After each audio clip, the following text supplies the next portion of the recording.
my fate along with Wilson again. So he's gone to Dunedin along with us, and he ended up coming second for regionals and won store championship down there. Yeah. So he's going to show us what he's used to do that accomplishment with. Yeah. So it was great to be back on this channel. Happens to be in Hamilton, so just for wearing the wrong jersey. Oops, I wonder why. Yeah. So went to Dunedin. Even though I finished second at regionals, I actually went undefeated for the whole weekend. Also, I actually don't have any draw as well, just 9-0. Yeah. The other two were ID, so I didn't even play playoffs. So it was 4-0 in regionals, and then double ID, and then 5-0 as store champs. Technically, myself, I'm surprised with the results as well. So I just kind of want to do a quick share of my list. Won't go into too much detail this time, just as I think we all know what fractals do. Considering New Zealand's mainly anti-fractals, which is weird for the meta, Yeah, I think we only see 2 fractals in the regional. Yeah. So we'll start off with the Meteor deck. Yep. We play Spirit of Water for the Water Fractals deck. This is actually my first big events that I play Water. So I've always only played Fire or Wind. So which is surprising, right? Yes. Yeah. So this is the first time for everything, so it's good to give Water a try, and I quite like it. It turns it's addicting. It's addicting. Yeah. And we played only level 1 champion. Our champ. Also, just like the Water element, this is the first time I play a non-champion level 3 champion deck as well at a big event. So big change for me in terms of this. Usually I don't have that much freedom in my Meteor deck when you have champions 4 cards.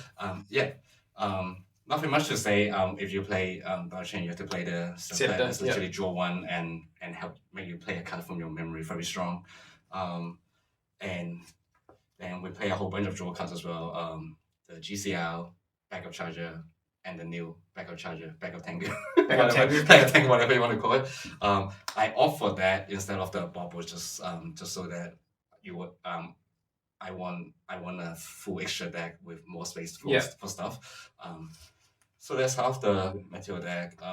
And then the defensive card we play the Lantern and the Mirror. And also they're very quickly becoming stable cards as well. I think Mirror is really stable, especially in New Zealand with lots of wind, raining breeze and stuff. But we also have lots of aggro play. I didn't play it against in the air any, but technically both of this is really useful. But I would say if you only have space for one, go for Mirror. And then the next 2, Safeguard and Terrain, we have them for a couple of seasons now. It's still probably the most generic, very staples.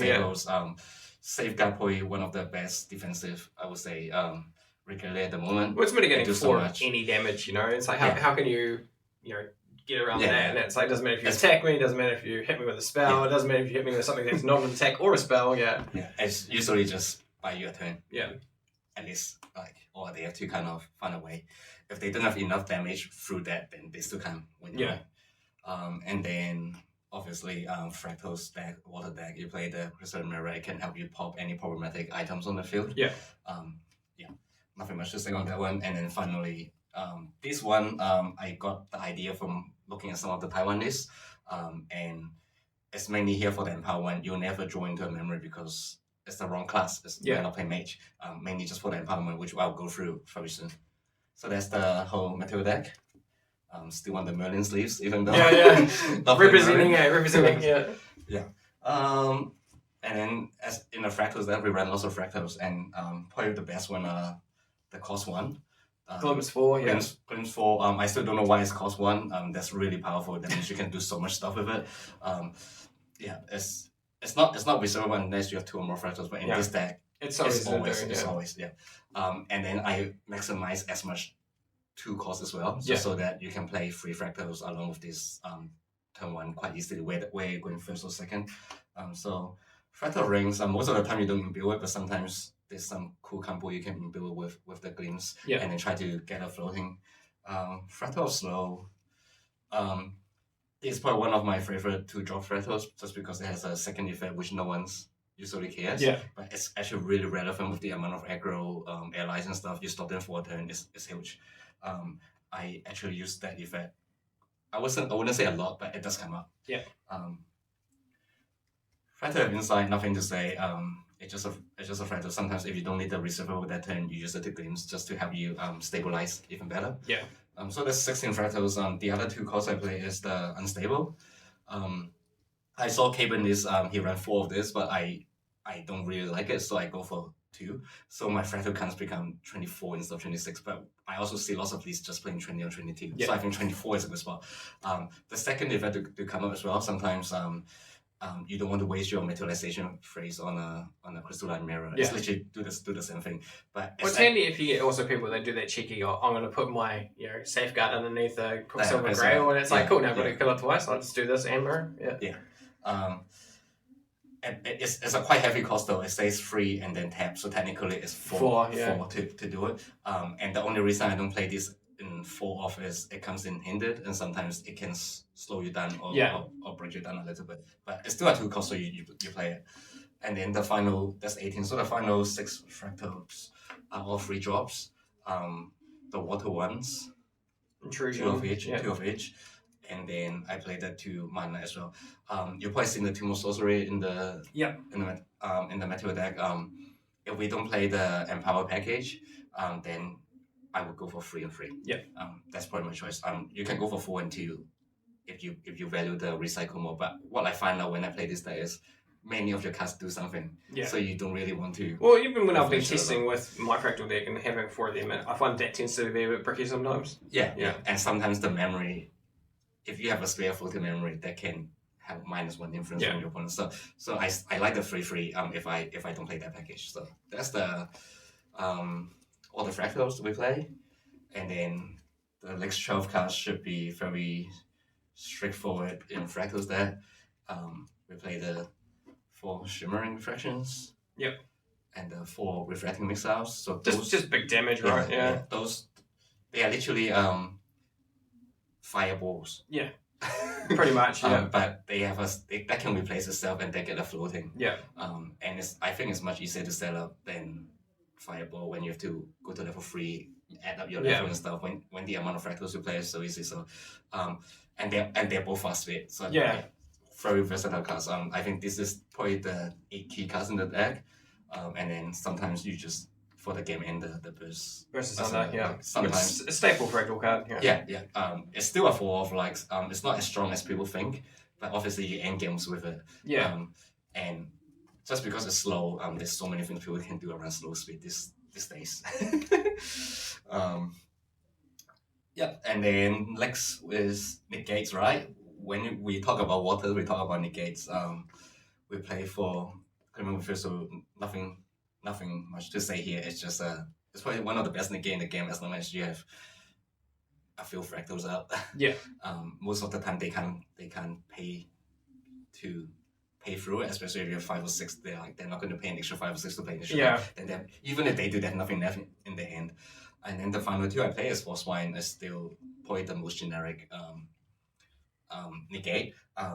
I still play 2 of this. It's not that useful, but it does comes up a few times, and you can also play this from your memory as well, just being a reaction card, and a 2 cost. So that's why I opt for Force Wine for the 6. And then we play some floating memory as well, the good ones. With fractals, your influence goes so low, so we play 4 Vascular. Yep. Nothing much to say. It's been really guaranteed strong heal pretty much, yeah. Since FTC. Guaranteed heal, then use the floating to do many stuff, right? Yeah. And also 4 Fresh Rise. I think this is pretty much staples in all water decks now, especially with backup charger power cell, which give even more value in this deck because it's a fractals and a Fantasia. Yeah. Yeah. Very strong. And then I would say if there's 2 flash spot. I wouldn't say it's flash spot, but it just sometimes depending on what you want. But I put the 1 Ace and Blast just so that you can see the whole engine. Sometimes if I draw it, because this is a card you don't need to see multiple of because it bounces itself back with the empowerment. You just keep coming back into the memory. So if I draw it, I draw it. If I don't draw it, I don't draw it. But this is the card that probably the MVP for the weekend. It's output for me. I think I play 1 in the main deck, but I side 3 more, so I have full play Full set. card, yeah. And that was like the last minute decision as well. I changed to the deck. I was like, I think a lot of this won't come up. What should I just put? And I just put maximum. Put more of them, yeah. Maximum of this in. Yeah, it's really hard to use though. I have to say, using at the right time is really hard. But if you use it at the right time, it can win you games. Yeah. Like you don't shotgun this for sure. If people wants to play with this and think why it sucks, because I think you just don't use it at the right time. It does have huge value, like gaining knowledge and then pulling out the key card, right? Yeah. And then final 8 cards is just the whole GA deck. You can't run GA without allies, right? Even level 3 deck, you have dungeon guides. So in terms of allies, we run 4 Force 1, which I think is the best water allies in the game. Especially with this deck, we don't have that much floating. We don't need that much to level up with. Like, we don't have the level 1 champion and we don't have the Scepter. That's it. So having Force 1, you can utilize the extra floating memory, just like the 3-cost Fractal, right? That you can banish. Yeah, so that's...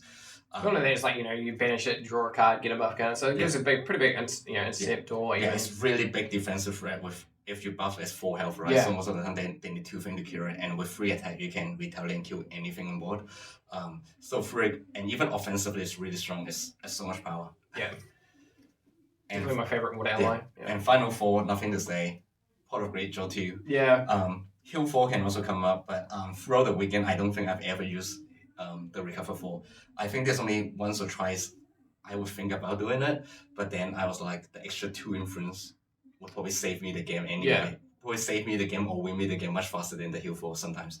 But obviously it depends on situation, but the heal 4 can still come up, but the big effect is the draw 2. Yeah. And that's also why we think Win will be really popular, because it's 2 costs and you stop the on enter with stifling trap on it. So that's the entire main deck, and we'll just quickly go through the sideboard as well. I don't run any regular in it, so it's just 15 cards. Three of these, as I say, MVP. Most games too, I have 4 copies of this in my deck, and I don't regret it. Yeah. 2 Son of Force. Stable card, Stable water card. I'm really tempted to bump this to 3. I think it's really good this meta against Tristan, Slice and Dice, Shadow Strike. I think for Dunedin specifically, we have Jean as well. They do 1 nasty big damage. We see robots coming back up, the automaton and stuff. I noticed that. Yeah, so they buff it and then they increase the attack and then they shrink for big attack and stuff like that. Just stopping some attack is pretty good. And then with some Fantasia ones like these ones here. This is really bad. Don't play it. Not going in my side deck ever again. I think I played it once. It's not too bad. Like it draw back a kind of memory, so it just replaces stuff and it increase your Fantasia count by 1. By 1. The second effect is kills and niche, but I like the scenario is very specific, and sometimes most of them can just pay 2 pre-reg, bring it back. So it's not really slowing them down that much. But this is the game changer. Like you call a card, lock it down. Lock it down like 2 plus X, right? So if you have 6 Fantasia, that's now plus 8, plus whatever cost they still have to pay. This is really strong. And then 2 more Nathan last. So the idea is if I play more into the aggro or the allies, then I will sign this to maximize my chance of seeing it. And then once I see it, then I can keep recurring and then control the board.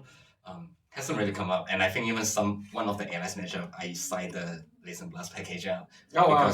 Because I want to play some other cards. And in the final 4 cards, you still have to respect Fantasia. I still like playing 2 and 2 for the fast speed, even though it costs 1 more. Sometimes the cost 3 doesn't really change a lot, but having that gives you the flexibility. On your just remove that stuff. And that's my whole deck. 9-0, pretty surprised, but I guess it's very consistent. You had a really good turnout over the weekend, so well done. Congrats on your 2 invites. Oh yeah, the 2 invites. Unfortunately, they are not with us today, no, but we will make sure that they pop up on screen. But thank you for joining us again, and we look forward to our journey next time. See you. Thanks, guys.